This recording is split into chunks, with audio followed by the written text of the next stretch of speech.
My dear Earthlings, you may not know me. I am the universe, and it's time for us to get to know each other. After all, I'm 13.8 billion years old now.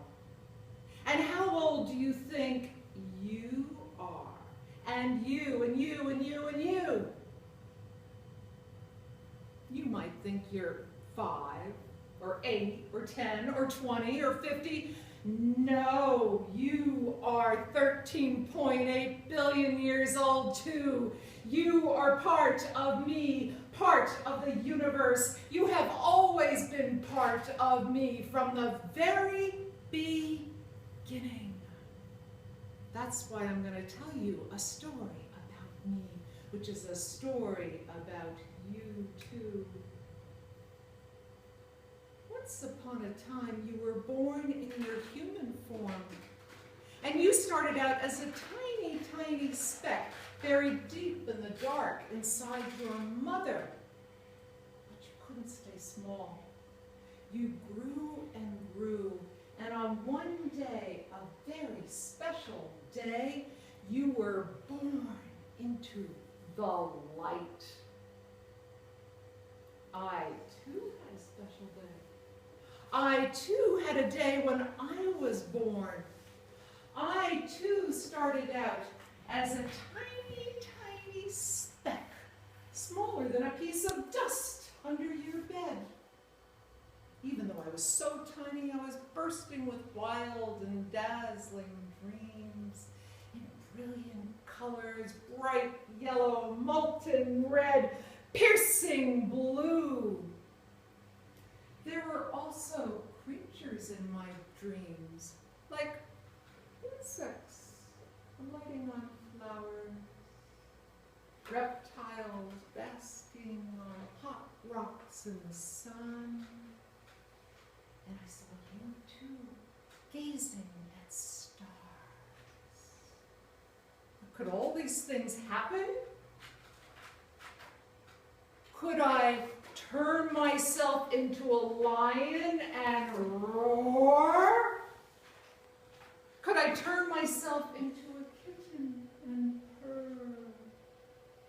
Could I grow green as a thin blade of grass?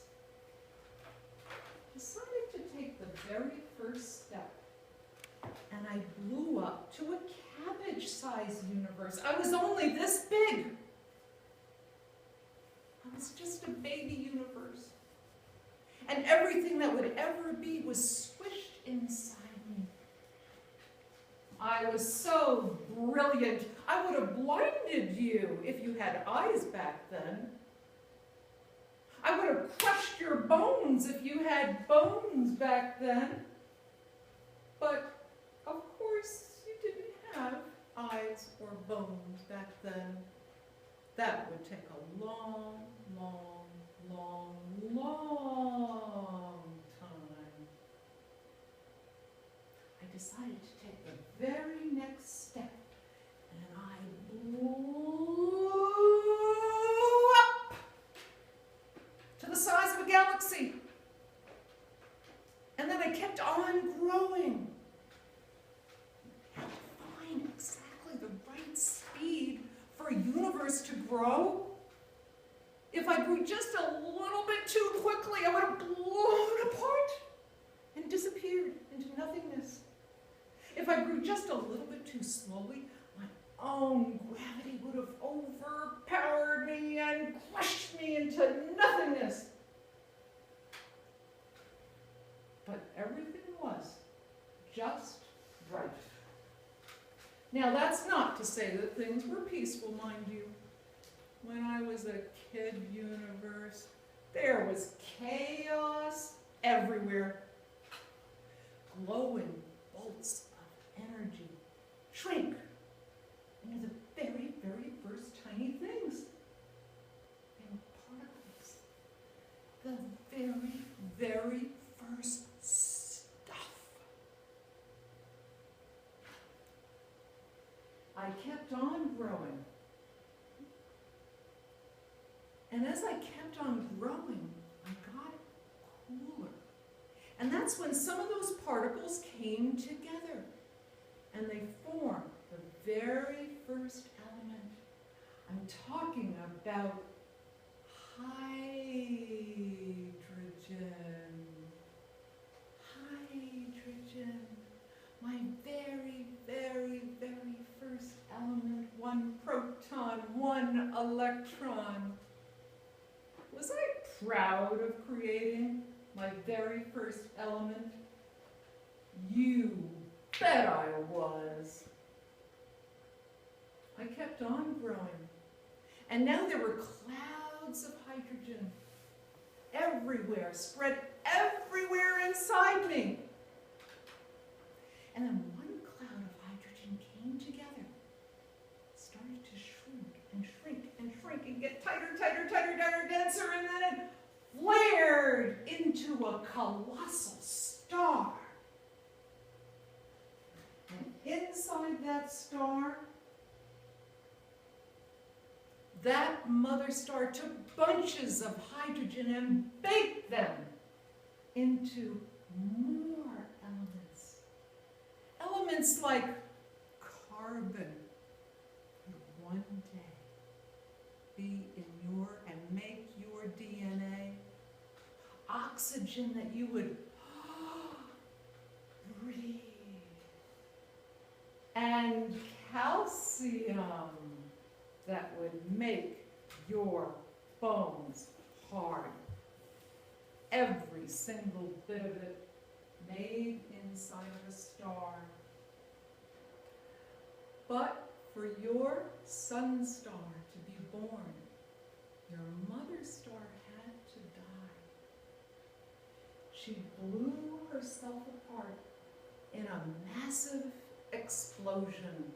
A supernova blasting her stardust off into space. Every little bit of calcium that she made that would one day become your bones was blasted off into space. Every little bit of carbon, every little bit of oxygen was blasted off into space. And then, once again, gravity went to work and began to pull that cloud of dust that once was your mother's star back together. But now it just wasn't hydrogen. Now it was hydrogen and carbon and calcium and oxygen. And it got tighter and denser and tighter. And the center flared into your sun. And the planets formed in the outer part of the disk. Oh, that third planet from the sun, your Earth, was a rambunctious young planet, following along, father-son, along with all the other planets. And that Earth planet was covered with volcanoes, and the volcanoes spewed out gases that went up and formed the atmosphere, and spewed out moisture that went up and formed clouds. And then it began to rain and rain. The great rain that went on for 1,000,000 years. It covered the earth with oceans. Now, underneath the ocean, there were these rips in the ocean floor. And coming out of those rips were little bubbles of hydrogen.